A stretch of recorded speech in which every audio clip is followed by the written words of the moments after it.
তাদেরকেও ভালো করার জন্য যেটা পথ হচ্ছে নামাজি নাকি? তাহলে অন্য অন্য ছেলেরা এখন পর্যন্ত দেখেন যারা নামাজ পড়ে, এই নামাজি ছেলেরা কয়টা মাদকের সাথে জড়িত আছে কি? এরকম খুঁজে পাওয়া যাবে 5 ওয়াক্ত নামাজ পড়ে আবার ফের হিরাউনা খায় বা গাঁজা খায়, এরকম খুঁজে পাবেন? যদি এরকম হয় যে কেউ নামাজ পড়ছে খারাপ কাজ করছে, তাহলে আল্লাহ তাআলার পরিভাষায় তার নামাজি কবুল হয়। তাহলে নামাজি হলে এই সমস্ত অপরাধ থাকবে না। একটা এই 3 নম্বর ওয়ার্ডের জন্য একটা খারাপ লাগার বিষয় হলো আমাদের এই শিবগঞ্জ উপজেলার পিয়ন সাচ্ছেন আবুল হায়াত। উনি বলছেন যে আপনার ইউনিয়নের মধ্যে সবচেয়ে খারাপ জায়গা কোনটা? সারা কিছু আপনার দেশে আপনি বলেন। ওইটা 3 নম্বর ওয়ার্ড, মানে এখানে মাদকের এটা বেশি 3 নম্বর ওয়ার্ডে, বিশেষ করে যে বড় হাজিনগর সহ এই লাইনটাতে এই গ্রামে মনে হয় একটু কম, ওই সাইডে বেশি। আর আরো বেশ কিছু ঘটনার জন্য 3 নম্বর ওয়ার্ড ওনার দৃষ্টিতে একটু বেশি খারাপ মনে হয়। এই অন্ধকার জায়গাতে যে আলোর বিষয়ে একটা সংগঠন করেছে, এই জন্য আমাদের সবারই কর্তব্য হচ্ছে তাদেরকে সহযোগিতা করা। যদি তারা উৎসাহ পায় তাহলে পরে এই গ্রামটা যুবক সমাজকে, ছাত্র সমাজ সবাইকে তারা একটা ভালো পথ দেখাতে পারবে, উদ্যোগ নিতে পারবে। আর যদি আমাদের পক্ষ থেকে তাদের উৎসাহ না থাকে তাহলে কিন্তু তারা উৎসাহ হারিয়ে ফেলবে এবং তাদের কার্যক্রম গুটিয়ে ফেলবে। তো এখানে আপনাদের যারা অভিভাবক আছেন তাদেরকে এই জন্য ডাকা হচ্ছে বা ডেকেছেন যে তাদের এই কাজটাকে যেন আমরা সাধুবাদ জানাই, তাদের পাশে থাকি। পাশে থাকা যাবে না?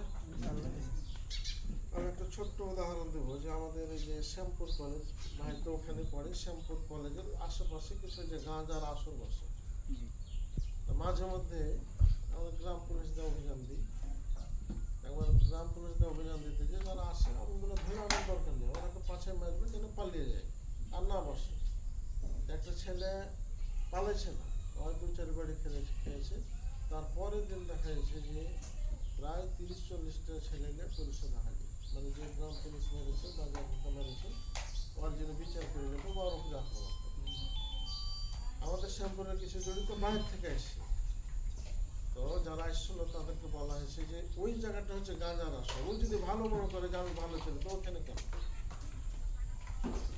তাহলে আমার গ্রাম পুলিশ এই যে যারা মাদক সেবন করে ওই আসরে বসে তাদেরকে শাসন করছে, এটা কার জন্য? জনগণের জন্য। জনগণের করতে যায় যদি সে নিজে আক্রান্ত হয়, জীবনে ঝুঁকি মনে করে, তাহলে কি যাবে? তাহলে জনগণ যদি ভালো কাজের জন্য তাদেরকে ধন্যবাদ দেয় তারা উৎসাহিত হবে। কিন্তু কোনো দিক থেকে যদি আবার চাপ হয় আমিও নিরুৎসাহিত হব, যেটা করতে যদি আমার উপরে চাপ আসে তাহলে আমি কেন জনগণের জন্য, জনগণ আমার পাশে থাকবে না থেকে তো কিছু লোক তাদের পক্ষে হয়ে যাচ্ছে। তাহলে কমপক্ষে যদি এরকম যে তার যারা এটা করছে তাদেরকে যদি আমরা সহযোগিতা করি তাহলে তারা উৎসাহিত হবে। এটা আমরা আপনাদের কাছ থেকে এটা প্রত্যাশা করি এবং আমার পক্ষ থেকে আমি সার্বিক সহযোগিতা করবো। যদি অনেক সময় যে এগুলো তো গাঁজার আশেপাশে আপনারা সহযোগিতা করবেন, প্রধান গ্রাম পুলিশদের তাদেরকে আমরাও ব্যবস্থা গ্রহণ করব। এবং এটা বিভিন্ন জায়গায় বলা আছে যারা বিশেষ করে প্রশাসন যে বিষয়টা গুরুত্ব দেয় আর মাদক ব্যবসায়ী কাজের ব্যাপারে সেবকের থেকে ব্যবসায়ীদের প্রতি বেশি তাদের নজর। ব্যবসা করে যদি মালটা সাপ্লাই হয় তাহলে অনেকে তো খেতে পারবে না। তাহলে এরকম যদি কোনো তথ্য থাকে যে এটা ব্যবসা করছে তাকে যদি প্রশাসন আইনের আওতায় আনা যায় তাহলে পরে এটা সুবিধা হবে। আপনারা আমাদের গ্রাম পুলিশকে অথবা আমাকে ব্যক্তিগতভাবে গোপনীয়ভাবে তথ্যটা দিলে ব্যবস্থা গ্রহণ করা হবে। আর যেটা আমাদের সামাজিকভাবে কয়েকটা ব্যাধি তৈরি হয়েছে, তার মধ্যে একটা অন্যতম ব্যাধি হচ্ছে মোবাইল। বাড়ি হচ্ছে ধরো বরিশালের দিকে, বাড়ি হচ্ছে সাতক্ষীরার দিকে, এদিকে একটা ছেলের সাথে ফট করে চলে আসছে, তারপরে কুষ্টিয়া বাড়ি, মেয়ের বাড়ি কুষ্টিয়া, ছেলের বাড়ি আমার ইউনিয়নে। কয়েকটা ঘটনা হয়েছে যে ওরা এখানে চলে আসছে। আমাদের ইউনিয়নে কোনো মেয়ে কোনো দিকে চলে যাচ্ছে, 7-এ পড়ে, 8-এ পড়ে, 7-এর মেয়ে তার ছোট ছোট মেয়ে নাকি বলে? তারপরে যে বাবা মা এই মোবাইল দেয়, মেয়ের কাছে মোবাইল থাকে, আর ছেলেরা তো একটা মোবাইল কেনার একটা সুযোগ পেয়ে গেছে। এই যে আমার সময় প্যাকেট বানতে চলে গিয়েছে, প্যাকেট বানতে এখন 1000-1200 করে পেয়ে দিয়েছে নাকি না, 300-400 করে দিনে কম মিনিমাম 500 টাকা ইনকাম। হ্যাঁ, 500 টাকা করে করছে, এক মাস প্যাকেট বানছে, বাইরের যে টাকাটা হয়েছে বাপকে দেয় না, মোবাইল কিনে দিচ্ছে। আমি অনেক দিন 12টার সময় গ্রাম থেকে গেলে দেখি যে কিছু কিছু ছেলে পেলে টাকা টাকা বসে আছে। আচ্ছা দেখেন, বাড়িতে আপনি একটা মুরগি পোষেন, ওই মুরগিটা যদি মাগরের সময় খুলনাতে না আসে, তাহলে এও বাড়ি করে খুঁজেন যখন মুরগিটাকে না এলো না, খুঁজে না?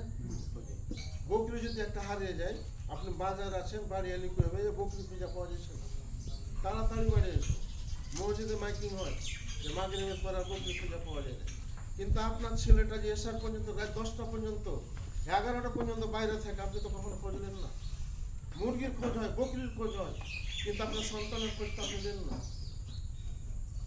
তাই এর জন্য প্রথম হচ্ছে যে বাড়ির অভিভাবক, একজন ছাত্র মাগরিবের পরে বাইরে থাকবে কেন?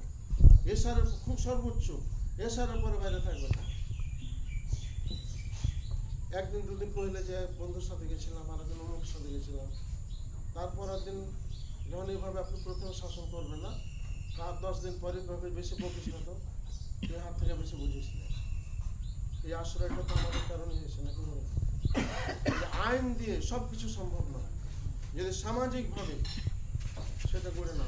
আগে এক সময় যারা বড় মানুষ কেউ অপরাধ করলে আগে ঢেরা পাকড়ি দেখত, এখন ওই অপরাধটা আর অপরাধ মনে হয় না। যে অপরাধের কারণে একসময় গ্রামের যারা মোড়ল মাথা করছিল ঢেরা পাকড়ি দিয়েছে, ওই অপরাধটা করলে এখন কোনো যায় আসে না। মানে এটা সমনীয় হয়ে গেছে। যখন একটা অপরাধ হইতে হইতে সমাজে হইতে থাকে চোখের আগা দিয়ে, তখন তার খারাপ লাগবে না। আজকে এটা একটা বিশাল ব্যাধি, এই যে মোবাইল। কাজে আমার সব জায়গাতে আমি কথাটা বলি যে আমাদের সন্তানদেরকে আমাদের কি দেখতে হবে। একসময় নিয়ন্ত্রণের বাইরে চলে গেলে আর কোনো কিছু করার থাকবে না। তো এটা হলো অভিভাবকদের পক্ষ থেকে। আর যে 25 কখন এসে আলোচনা সারি 24 সালে এপ্রিল মাসে, 24 সালে, তার মানে হলো 24, 25, 26, প্রায় 3 বছর হতে গেছে। 3 বছর পার করছে। 3 বছর চলছে। তো এটাকে আরো গতিশীল করতে হবে। গতিশীল করলে এখানে একটা এই যে আদর্শ যুবক, যারা যুবক আছে, এটা যদি সঠিক হয়ে যায়, যুবকের একটা সমাজকে গড়তে পারে, একটা সমাজকে ভাঙতে পারে নাকি? যারা বয়স হয়ে গেছে, বৃদ্ধ মানুষ, তারা যদি দেখে যে আমাদের যুব সমাজ, আমাদের সন্তানেরা ভালো কথা আছে, মনের দিক থেকে শান্তি পায়। আর যদি গল্প শুনে যে এরকম খারাপ কথা আছে, মনের দিক থেকে কষ্ট পায়। আমাদের যারা মুরব্বী আছে তারা যেন তোমাদের প্রতি সন্তুষ্ট হয়। এই আলোটা হাদিনগর থেকে, এই চামাটোলা থেকে চারিদিকে যেন ছড়িয়ে পড়ে। এই দেখা দেখি যারা অন্য জায়গাতে উদ্যোগটা গ্রহণ করে, যে তাদের এই উদ্যোগের কারণে এই চামাটোলা গ্রামে কোন মাদক সেবক নাই, এবং যুবকেরা সবচেয়ে বেশি নামাজি। আমাদের আর একটা উদ্যোগ থাকবে, নামাজি বানানো। ভালো কথা, এই যেটা আমি বললাম যে কোরআনের সকল সাইড হচ্ছে আলো। তাই যদি আমাদের মধ্যে কোরআনের জ্ঞান থাকে। আগে এক সময় ছিল কি, এই যে আমাদের এলাকায় মক্তব চালু ছিল, বেশিরভাগ মানুষ কোরআন পড়তে জানত। আজকে এই জরিপে কোরআন পড়তে জানা লোকের সংখ্যা একেবারেই কম। আগে বউ দেখতে গেলে তুমি কোরআন পড়তে পারো কিনা একটা সূরা বলো, এখন বউ দেখতে গেলে এটা মনে হয় কেউ জিজ্ঞেস করে যে নামাজ পড়ো, একটা আত্মীয়তা বলো তো, সূরা ইখলাস বলো তো, এগুলা জিজ্ঞেসই করে না।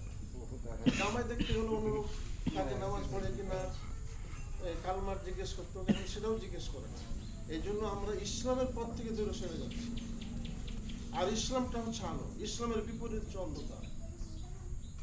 তাহলে ইসলামের পথে যদি আমরা আসি তাহলে আলো বিচ্ছরিত হবে। তো কথা অনেক হয়েছে, মূল হচ্ছে বাস্তবায়ন করা। বক্তব্য মেলা শুনলাম, কিন্তু যদি আমল না থাকে, বাস্তবায়ন না থাকে, তাহলে কোনো লাভ নাই। এই জন্য আজকের এই উদ্যোগটা আগে ছোট ছোট আকারে হয়েছে, আজকে একটু বড় পরিসরে এটার বহিঃপ্রকাশ ঘটছে। এই বহিঃপ্রকাশটা যেন আরো বেশি হয়, এবং মাঝে মধ্যে এই যুবকদের নিয়ে তারপরে এখানে কয়েকজন সচেতন মানুষ আছেন, শিক্ষক আছেন, তাদের সাথে মত বিনিময় করে এই গ্রামটাকে সুন্দর করা। এটার দেখা দেখি পুরো হাজিনগর 3 নম্বর ওয়ার্ড এটা অনুসরণ করি। এই সংগঠনে যেন একটা অনুসরণীয় সংগঠন হয়, এই জন্য আমার পক্ষ থেকে সার্বিক সহযোগিতা থাকবে। আর এই সংগঠনের কাছ থেকে আমরা একটা ভালো কিছু প্রত্যাশা করছি। এই ক্ষেত্রে সবারই সার্বিক সহযোগিতা থাকবে ইনশাআল্লাহ। তো উত্তরোত্তর এই সংগঠন আরও শক্তিশালী হোক, গতিশীল হোক, এই সংগঠনের মাধ্যমে আলো আরও চারিদিকে ছড়িয়ে পড়ুক, এই প্রত্যাশা রেখে সবাইকে ধন্যবাদ জানিয়ে এবং আগামীকাল যে ঈদুল আজহা, এই ঈদুল আজহার শুভেচ্ছা জানিয়ে এবং সাথে সাথে এই মাসটা হচ্ছে হজ্জের মাস এবং যে কয়েকদিন থেকে তো হজ্জের কার্যক্রম চলছে। আল্লাহ তাআলা যেন আমাদের সবাইকে এই পবিত্র তাওয়াফ করা, হজ করার জন্য নসিব সৌভাগ্য দান করে, আল্লাহর কাছে সেই তৌফিক কামনা করে সবাই